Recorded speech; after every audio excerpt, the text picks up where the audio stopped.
Daily Bible Reading, Isaiah chapter 22. The Valley of Vision Pronouncement. What can have happened to you that you have gone, all of you, up on the roofs? O you who were full of tumult, you clamorous town, the city so gay, your slain are not the slain of the sword, nor the dead of battle. Your officers have all departed, they fled far away.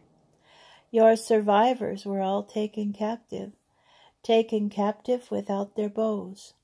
That is why I say, let me be, I will weep bitterly. Press not to comfort me for the ruin of my poor people. For my Lord God of hosts had a day of tumult and din and confusion.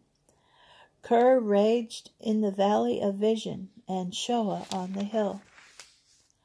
While Elam bore the quiver, in troops of mounted men, and Kir barred the shield.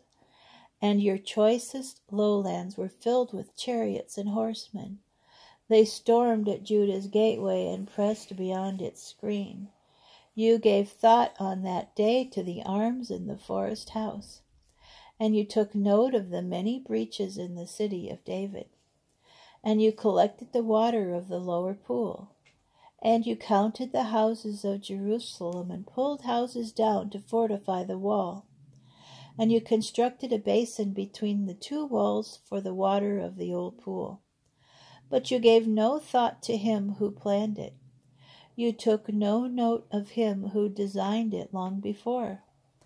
My Lord God of hosts summoned on that day to weeping and lamenting, to tonsure and girding with sackcloth. Instead there was rejoicing and merriment, killing of cattle and slaughtering of sheep, eating of meat and drinking of wine. Eat and drink, for tomorrow we die. Then the Lord of hosts revealed himself to my ears. This iniquity shall never be forgiven you until you die, said my Lord God of hosts. Thus said my Lord God of hosts, go in to see what that steward, that Shebna, in charge of the palace. What have you here, and whom have you here, that you have hewn out a tomb for yourself here? O you who have hewn your tomb on high, O you who have hollowed out for yourself an abode in the cliff.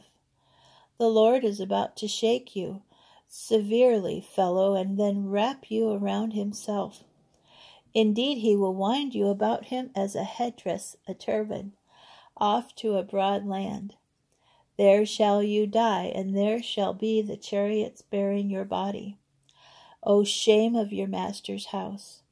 For I will hurl you from the station, and you shall be torn down from your stand. And in that day I will summon my servant Eliakim, son of Hilkiah, and I will invest him with your tunic, gird him with your sash, and deliver your authority into his hand. And he shall be a father to the inhabitants of Jerusalem and the men of Judah. I will place the keys of David's palace on his shoulders, and what he unlocks none may shut, and what he locks none may open.